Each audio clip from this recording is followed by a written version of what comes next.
Welcome back, everyone. Thank you for joining us. Um, Welcome to all you boys and girls out there. Um, I hope you're having the best of the best Friday morning, evening, afternoon, wherever you're at. And I just want to thank all of you for joining us. Thanks to all you lovely ladies and gentlemen. And if you're not a lady or gentleman, and if you'd prefer to be identified as gay, cis, transgender, uh, full grown white adult male identifying as a little female boy, welcome to you too. I just got to make sure I cover all the different sexes so that the SJWs don't come after me. Carl, turn down your volume. All right. Down or up? Down. All right, guys. So I'm very, very happy and excited today to. Hey, Henry Pido, mabuhay. Anyways, there might be a bit of a lag. I'm sorry about that. I'm still trying to get this figured out. But I am joined today by Carl, whom most of you know as the narrator or the voiceover. Carl, welcome to the show. Yo. Turn down your volume. All right. Hey, Renee, if you can you give me a thumbs up, please, if it starts working. Hey, Carl, say hi to everyone out there.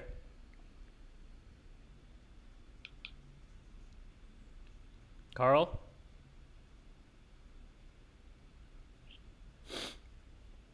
Hey, Carl, you'll have to turn up your mic on the on WhatsApp. Hmm? Turn up your Sorry, guys. We're still getting used to this. All right. Well, I'm going to start out by going through some of the comments while Carl gets his shit figured out. Let's see. John Video Geek. Hi, Spencer Holt. Wow. The NPA 69. Spencer Holt. Only one Mr. X, only one Mr. Y. Hello. Hi, everyone. Thank you for joining us. Sammy Robertson, my Buddha. Hey, what's up? Ironman Spartan 2. Who's the killer today then? We'll find out soon enough. Let's see. Carl, can you hear me okay? I can hear you now. Okay. Can you hear me? Yeah, I can hear you just fine. All right. Apparently the screen is frozen, so let me just try and figure this out. All right. Yeah, there's going to be a bit of a delay, guys. First of all, some announcements regarding this channel that I wanted to let you guys know of. There's a new email that you can contact me at. So any of you guys who have donated or anything like that, please feel free to reach out to me. I will state the email here right now so that I don't have to put it in this description and get hit by spam bots. But like, who was it? Sunya Deep and a few other guys. Who donated in the past. I will be giving you free early access to Escobar Uncovered. As well as access to some Patreon videos. Okay, so if you're ready, write this down. The email address is theywillkillyou, like the channel name, at tutanota.com. Okay, again, that's theywillkillyou at tutanota. That's tutanota.com. Okay, so again, this is for the guys who have donated in the past. I'll give you guys some freebies here. All right. Next thing that I want to talk about is, Escobar Uncovered. If you guys haven't seen that trailer yet, then go ahead and check it out. The full video is up and available now on Patreon. So if you guys want to watch it, it's just $2 a month for early access. Anyways, Carl, how you feeling? Yo. Yeah, I'm good, man. I'm good. Good. You excited to meet some of these fans that have been demanding you for so long? Demanding me. It's long overdue. I've been contacting, a couple of people have been in contact with me over the time since we've been doing this. I've been on the channel. There's one gentleman in particular, Timothy from Chicago, who I spoke with just yesterday, but we've add some dialogue. So it's nice for me to kind of actually interact with the subscribers because they're the most important people. At the end of the day, that's what we do this channel for. Yeah. So it's good. Yeah, yeah, absolutely, man. And it's when I first had you on, started doing voiceovers. A lot of these viewers, they're very like radical towards change. Like a lot of them Yeah. don't like it, but then over time they learn to love you. And when I first heard your voice, I was like, that's the perfect fit for this channel. You know? It's appreciated to say the least. Yeah, yeah. All right, well, let's just jump right into it. As you guys know, with the topic of this live stream today, it's going to be the UK crime scene. And as you know, Carl, by doing our voiceovers, we've started that new series called World's Scariest People. I Yeah. believe we've come out with 2 or 3 episodes already. And Mm. one recurring thing that we've noticed is a lot of these serial killers are based in the UK. Why is that? Oh, it's a really good question. um, to be honest, I think there's a history. I mean, Europe's got quite a violent history anyway, Hmm. but England in particular, we're sort of isolated. So, when you got that sort of isolation, it breeds certain things. And I Hmm. think it's over the years, it's bred a certain kind of mentality that Hmm. can really just be out there. Because it's not the norm, is it? It's not what people normally do. But I think just being this small island, having a kind of them against us mentality, it breeds certain people. Yeah, I was wondering though if you would think my biggest conclusion or hypothesis that I've been able to come up with is that it might be because of the gloomy weather that's there. Would you say that that contributes to it? Now, I gotta be honest, no, because it's just look. Obviously, I'm not originally from. My parents are not from here, so I'm not from here. You get used to it. The weather is what the weather is. Hmm. I just think that I think the circumstances. So, okay, let's take a look at one of the most famous serial killers ever, Jack the Ripper. Hmm. Victorian London, end of the Victorian era. It was a perfect breeding ground for these kind of events to happen, if you understand. Why do you say that? Well, if you go back to that time, obviously we have law, but the law is was less intrusive as it was then. There was a huge issue with slums and poverty. I mean, look at the people, the women that he killed were ladies of the night. There was a lot of that during that time in London. Hmm. It's a perfect breeding ground for things like that. I mean, if we bring it 100 years forward, you look at New York during the 70s, it was a perfect breeding ground for someone like Son of Sam. It's the Hmm. same type of thing. I Hmm. think the environment plays a big part. I don't think the weather really, because it is what it is. You become accustomed to wherever you are. Some people live in Siberia. I mean, Yeah. right now I know that they're doing because it's really really cold everywhere right now. In Siberia, what they're doing is they're getting hot water. You throw it up in the air, and it literally crystallizes Yeah. Yeah. Yeah. because it's that cold at the time. But there are people that live there; they're used to it. So I don't think the weather has that much. I don't think it plays a major part in it. I just Okay. think the whole environment of this country has it's a good environment for it. It is. Yeah. Wait, but let me interrupt real quick. First of all, I want to say Ian Chase, thank you so much for that donation. It's necessary or it's not necessary. I'm sorry. I have to look into the camera and say thank you. It's truly appreciated. Please send me a screenshot of your YouTube dashboard so I know it's you, and email me at that email that I sent you, and I'll get you as many freebies as I can. Okay. Again, thank you so much. Anyways, Carl. So you're You're saying more that it's more so the social socio-economical environment. factors that Yep. contributed to it. Okay, okay. So yeah, whenever I think back to those times, Victorian England, it's very much the wild west, right? You don't have all this technology or this government Yeah. tracking you, so it's easier to get away with that. And you're right. You bring up a good point that the weather might not have to do with it, but the thing differing climates like Siberia and Sweden, where it's constantly cold and there's snow all the time, is the difference between that and the UK weather is that you're constantly facing cloud cover and gloominess and darkness, and a lot of people um, do get affected by what's that What's the sad? yeah, seasonal Seasonal affective affective disorder. depression. Yeah, seasonal Yeah. affective disorder. So yeah, would you not say that when you look at it from that regard, then it might be Well, plausible? okay. I think. I mean, I know you've been over because we met obviously over here. I Hmm. can't remember what month it was, but there is this. There's a prevailing.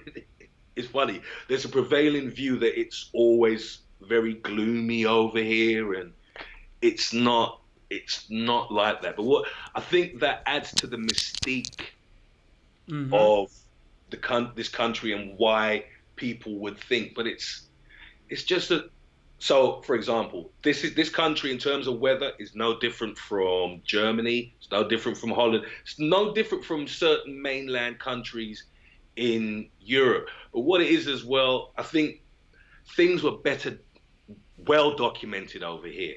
Hmm. So there are lots of examples of serial killers in mainland Europe, loads, literally loads, and I'm sure that we will highlight a few of those on the channels.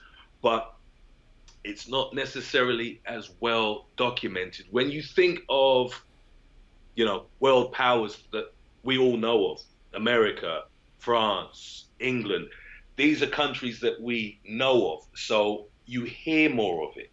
Hmm. Whereas even though Germany is a bigger country, bigger population, just like the European power, it's one of the European powerhouses. You don't hear as much about what's gone on there, but there are lots of examples of serial. There are loads of serial killers from Germany. Loads. It's just Not to not to mention that one in particular that we all know about from World War II, right? indeed. There Yeah, was a yeah, few of those. yeah, Yeah, exactly. but yeah, I mean, but don't get me wrong. I do. I think the social because I suppose I'm thinking historically. So now it's not so easy to find as many serial killers past a certain point in time because Yeah, the social aspects have changed. The way that we live is so very difficult now to do anything without being detected. yeah, Whereas back then, I mean, for example, even if we go back 30 years, Fred and Rose West, who we have mentioned a couple of times on the channels, it's still a time where you could get away with things, and hmm, it's horrific to think what they did because their killing included some of their own children. But I think the times. I mean, what's the last major serial killer that we all sort of know about? yeah. The only person that comes to mind right now is Ted Bundy in the '90s, which was in Bundy, Seattle. Jeffrey Dahmer.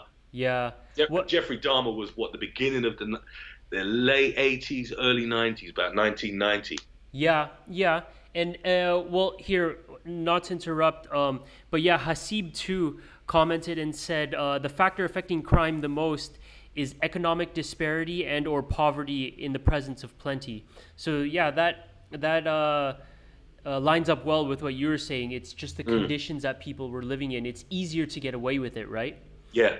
Yeah, yeah. Kenyo Siaki says parasites and disease and dangerous animals and humans and things that are sharp and punctured will kill you. Well, can't argue with that, right? Yeah. Let's see. Yeah, retro walkthrough says Green River Killer, which I believe was Ted Bundy, right? Or was it not? Don't know. Yeah. Well, anyways, you're right though. Like, there's less during those times. There's less people tracking you. It's easier to get away with it.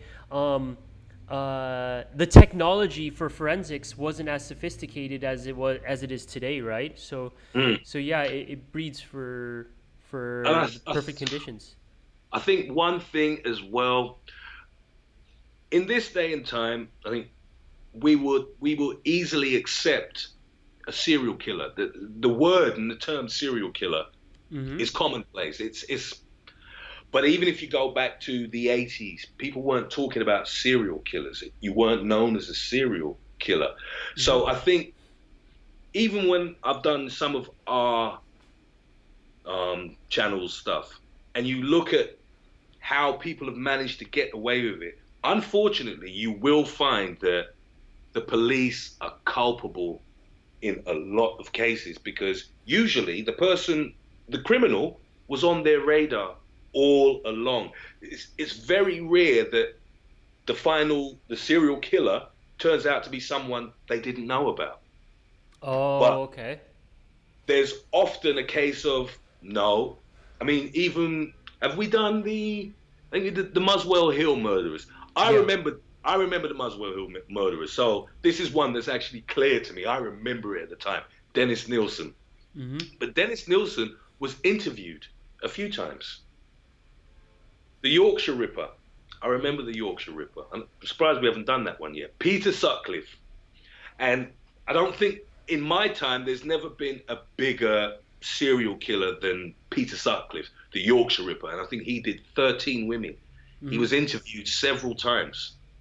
And now, So describe to me what the atmosphere in the UK is like when there's a serial killer running rampant. Is there heightened security, or is there a sense of fear among especially women, or do you just go about your daily lives normally, okay. or what? I can tell you, even though I was obviously very young, I can tell you the pandemonium and the terror that followed the Yorkshire Ripper. And I'll Mm-hmm. tell you for now, that was there was a it's like a year or so I can remember where literally women were afraid to walk the streets at night. It was genuinely like that.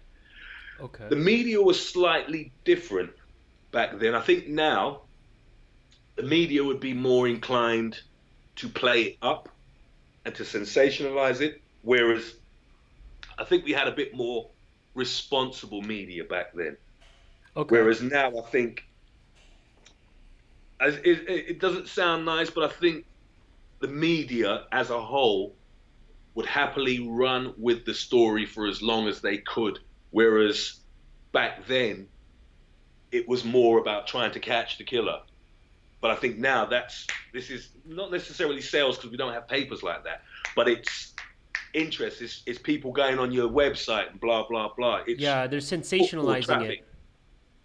Yeah. So I think, but because it's been so long since there was a proper serial killer, and when we tend to find out about a serial killer, it's usually after they've been caught. Mm-hmm. So there hasn't really been a serial killer since from what I can remember. Hold on a second. My gosh. All right, Trace, I'll give me get back 2 to seconds. some of the I'll fix comments. the live Um, stream. let's see. Little Boo, I had a dream today that the intro and the number list changed and it was scarier. Yep. Lakota Soldier 84. Gary Ridgway was the Green River Killer. Oh, Gary Ridgway. Okay, yeah. Thank you for correcting me on that. And yeah, Ian Chase. In case you missed it at the beginning of this stream, you can reach me via email at theywillkillyou @tutanota.com. Okay, that's they will kill you like the channel name at tutanota.com.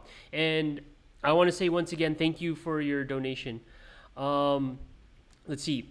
Yeah, so Carl, there's this. You said there's the or I noticed you said there was a climate of a little bit of tension. Now, how did that affect some of your loved ones? Let's say your mom, or if you were married or dating someone at the time, were they more paranoid going out into the streets at night, or what?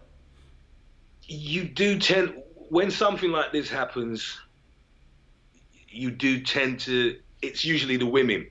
Because what you tend to, I mean, how often is a serial killer going out there killing men? Yeah, not often at So all. if it is, it's usually a targeted group. So you had Jeffrey Dahmer, he was targeted, people will target the young and the vulnerable, but just an average man like myself, yourself, we don't tend to fall prey to serial killers.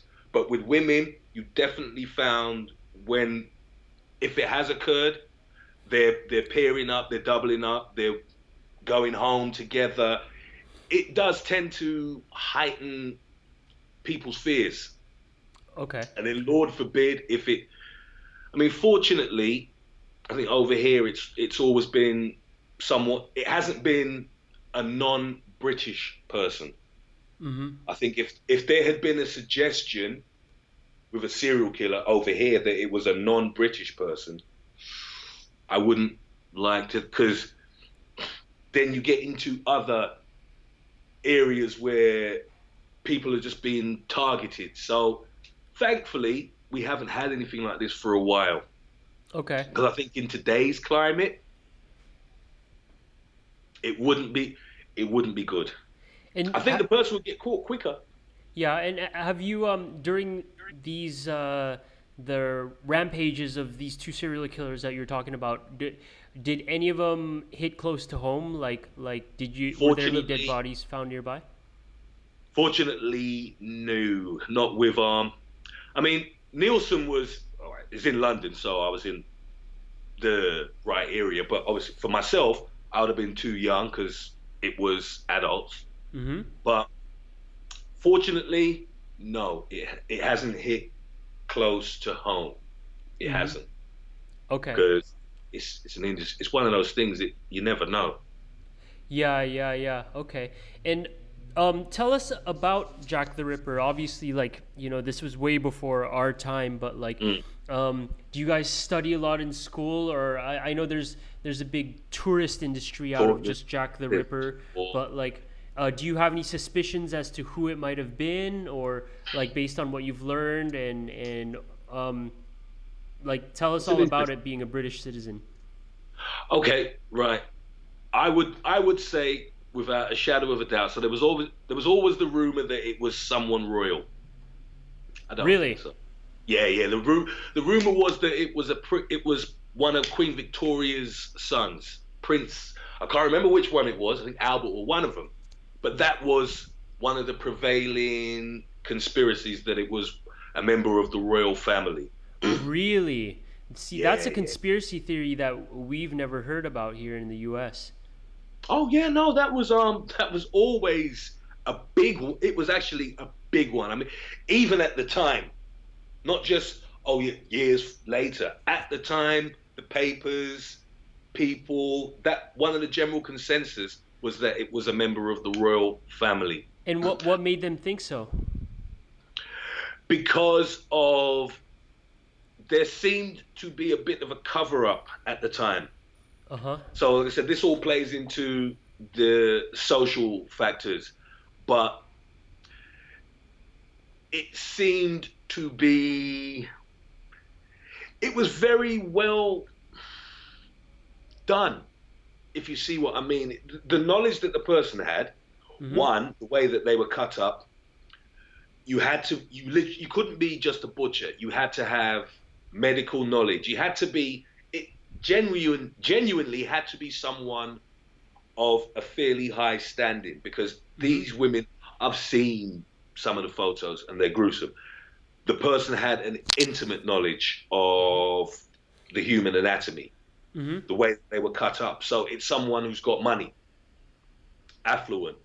They were and at the time, some of the princes, they were roguish. They had you know they, this is at the time when royal families could do anything that they wanted. Yeah. So whether it was justified or not, but definitely a member of the royal family was suspected. Definitely. That's a very interesting take. Um, Going to the comments, Kenyo Siaki says that Jack the Ripper is the woman and not a man. No, No, it was definitely a not at guy. all. Okay, Not yeah, at and all. what else? Tom Gravel says they thought the Ripper was an American. Could it have been An Donald actor. Trump? Oh, not the trophy. There were a couple of Americans that were suspected. One was an actor. Mm-hmm. I forget his name, but in both instances, well, certainly with the actor, from my research, he was clearly exonerated. There was so he could place times where he was at the time of some of the killings. So it wasn't him. And there was another American gentleman, but from my recollection, alibis, blah blah blah. It wasn't him. So yeah, there were a couple of Americans that were under suspicion. The person had to have an extremely intimate knowledge of the area, extremely intimate, Yeah, because he knew what to do, where to do, how to get away. It's almost as if it was the perfect murderer. yeah, yeah. There's no denying that the Ripper was a smart guy, Yeah, because he really knew what he was doing. Yeah, Connor12382 says that, and I wasn't sure if you're aware of this. English medical students sent a liver to the police by mail as a prank during the time of the murders. Have you heard about that? I've heard of something like that. There were so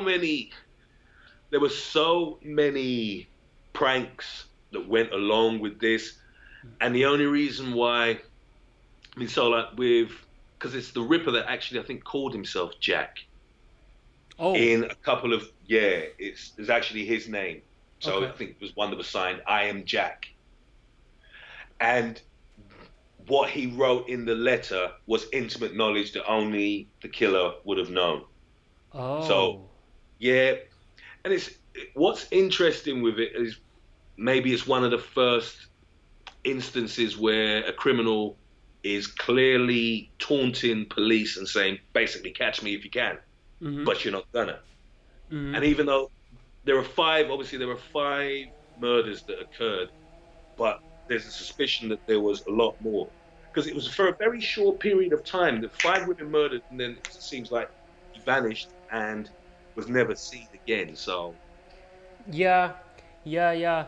Um, it's uh, it's very crazy, and it's mind-boggling how intricate he was about that, because he was always one step ahead of the police, and it almost seems like he treated killing as an art, right? yeah, Yeah, it sounds morbid, and depending on how you see, you might not be able to understand what we're saying, but he did. He took it to another level. I mean, what he was able to do, the dismemberment, and the dismemberment takes a bit of time. yeah, But the way that he did it is as if the guy had no fear. I'll say that much. He had no fear, because to do that, knowing that basically people are chasing you as such, everyone's looking for you, because it's a the East End, particularly at the time, it was a close knit community, and these were their own. So everybody had a stake in seeing the Ripper caught, captured, whatever the case may be. But like I said, he came and he was gone. And what we have now is what 120, 130 odd years later, we still talk about him. yeah, yeah. It's crazy. He's like legendary, Literally. infamously like notorious. Yeah. What about what about the crime scene these days? How would you say it is? There, aside from normal homicide rates, is there anything that stands out? Because like one, I watched a documentary the other day about how moped gangs are I was just hitting gonna the mention. streets of London's. Yeah, That was gonna say. I shouldn't say too. I shouldn't say too much, because perhaps I might know one or two. But it's a big. That is probably because crime now you got to be so much more sophisticated. yeah, So the whole moped thing is the nearest that you get to what used to be called the old smash and grabs. Yeah. So, moped, I mean, it goes up and down. So it's quietened down over the last maybe 6 months, but for 2 year, two actually probably more than that, it was a really big thing, Mm-hmm. proper big thing, and it's organ. It's not random. It's very organized, very well done, very well planned. They know where they're going. They know what they're doing. Sometimes, so a few months back, I know they did a Wait, raid wait. Let on. me. Sorry to interrupt, Carl. Hold that thought. For Yep. those of you viewers who don't know what these mopeds are, they're gangs of moped riders, usually two on a moped, and they drive by you super fast while you're unsuspecting and texting on your phone, and they snatch your phone away and sell it on the black market. They'll also snatch purses and handbags and whatnot. But anyways, go on. Yes, it's a very well org. They're gangs. They're very well organized. They know what they're doing. So they're not coming to suburban areas. It's done in the center of London. Mm-hmm. Tourists, like I said, not too long ago, they did a jewelers. Mm-hmm. They're brazen. They're very brazen. I mean, That's I'm not right. saying it as if no one, up till now, from what I know, no one has ever been really physically hurt. So they're not looking to cause you bodily harm. Yeah. I'm not excusing it. What they do is they go after the goods, they get the goods, they're gone. Yeah, So regarding the jewelry store, I saw footage of that. They just smashed into it, right, and stole a bunch yeah, of jewelry. yeah, That's and they've done insane. that a few. I mean, don't get me wrong. It's at the end of the day, it's someone's property, but they got insurance. Part of me, you have to admire her. I'm not talking about the ordinary person on the street now. I'm talking about shops and the like.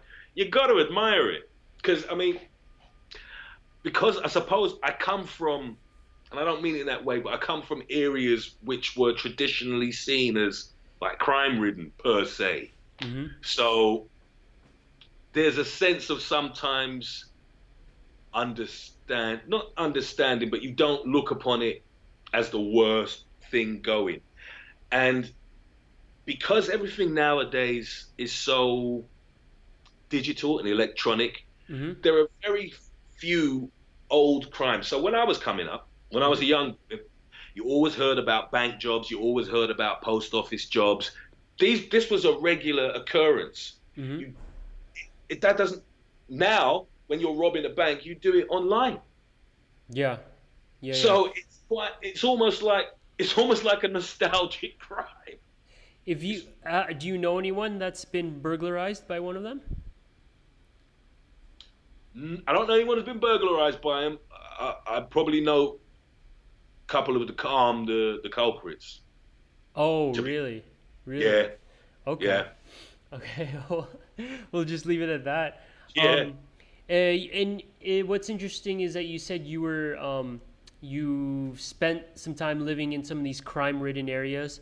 Mm. How do those crime-ridden areas compare to like the crime-ridden areas in the U.S., for example? Like when you see documentaries about the Crips and the Bloods and the Hood, and the um, living Mm. conditions they live in there. How does that compare to what you've experienced? Well, I would have to say, so for a start, I mean, I don't know whether people know or not, but over here, it's illegal to carry guns and firearms. Mm-hmm. So we don't carry them, the police don't carry them. Mm-hmm. So anybody that's got a gun, that's strictly black market, is strictly, and it's been that way for since the late 70s. Uh-huh. It's mid to late 70s. You've not been allowed to have a gun per se. So we don't walk with guns. So I think that's a big difference. Mm-hmm. It's not so much, though you will obviously hear of gun crime, Mm-hmm. it's certainly been more of a case of knife crime over here. Okay. So that has been a big thing for at least 10 years. It's been a big thing. So Really? every year something going on about knife crimes because that's how in the well, I'm trying to think whether it was at the end of last year. Okay, so in December, fucking hell. in London, I think there was about 10, 10 to 20 stabbings just in the month of December. Yeah, Hmm. and no one who died, I think, would have been over 20. Oh So, wow. yeah, yeah. So when I'm saying young, I'm talking teenagers. Yeah, yeah.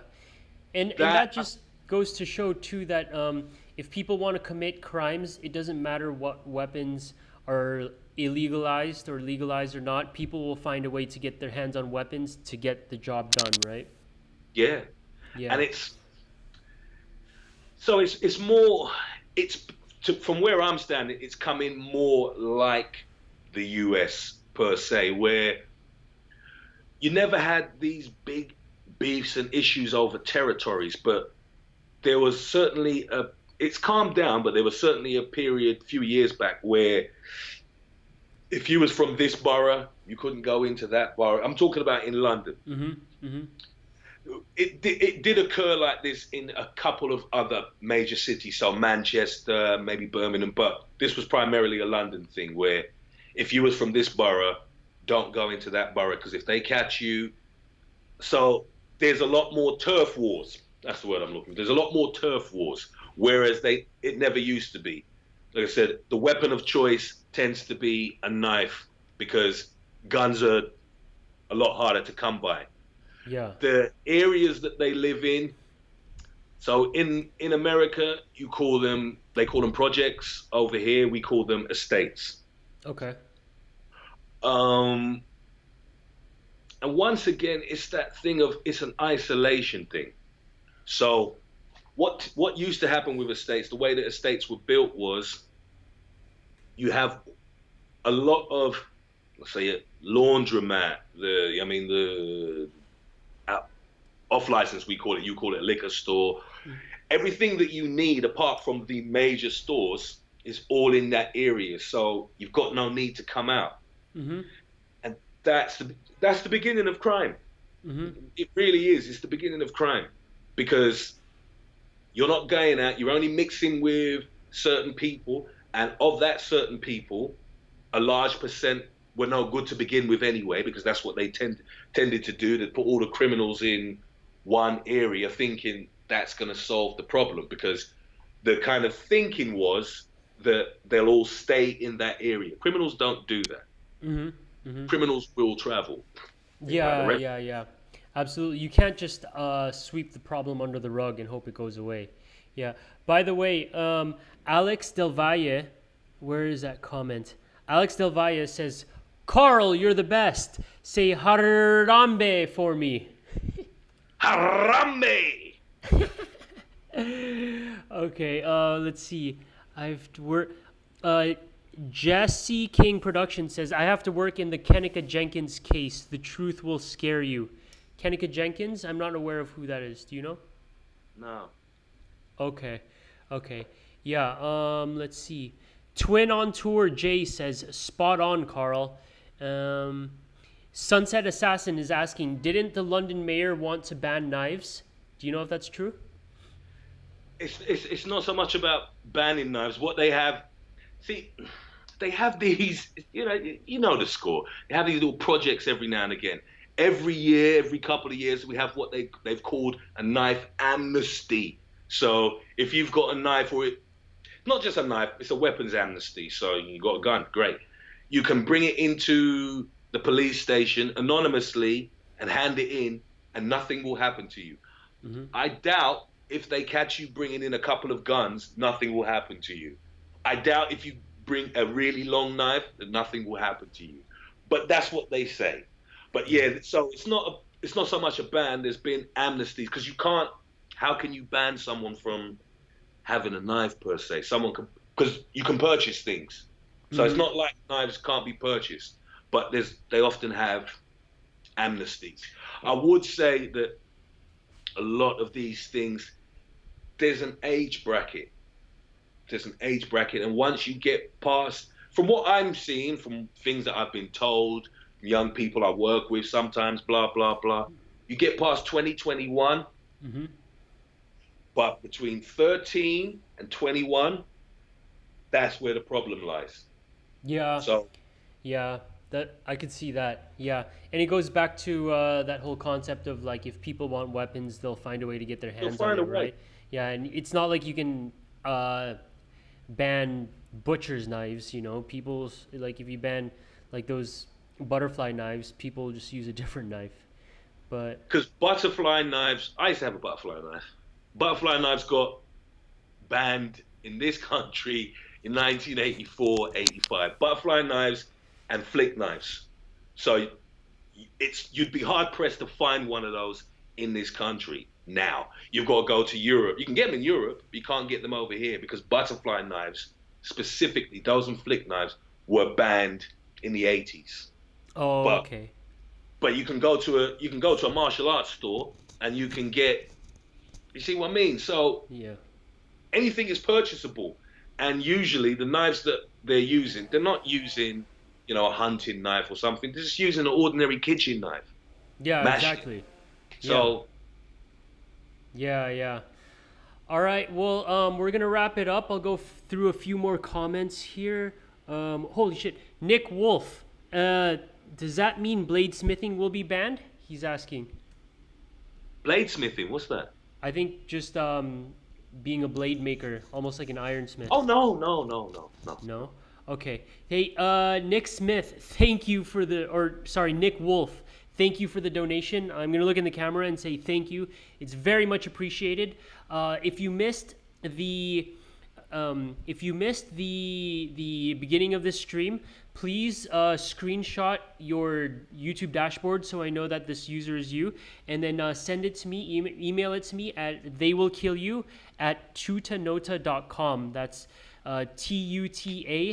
tutanota.com. Okay, and I will get you some early access to some of our videos and some Patreon videos that we only release on Patreon. So again, thank you so much, and I'm gonna do my best to try and give back to you because that what donation wasn't necessary, but is very much appreciated.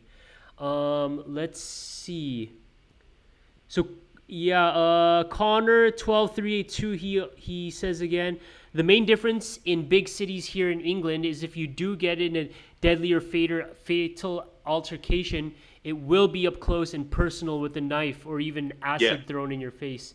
Yeah, I yeah, that think. was a thing for a couple of years, recently as well. Give me 1 second. I've just got to do something because I'm still on the clock, kind of working sometimes. Give me 2 minutes. Oh, actually, we're gonna wrap it up, so don't worry Yeah, about it. Yeah, yeah. But to all the viewers out there, thank you so much for joining us, and thank you, Ian Chase and Nick Wolf, for the donation. We really, really, really appreciate it. Carl, thanks for coming on stream. It was nice to pick your brain a little bit. I think with all the questions that we were being asked, this definitely calls for a part two. I don't know about you, but I really enjoyed having you on here. yeah. No, So I'd love to do this again. Actually, it's fun. It's yeah, actually yeah, fun. yeah, it was fun. All right, subscribers and viewers, thank you so much for joining us today, and I hope to see you in a live stream again soon, and hopefully you'll be hearing more of Carl's sexy British accent in a video near you soon.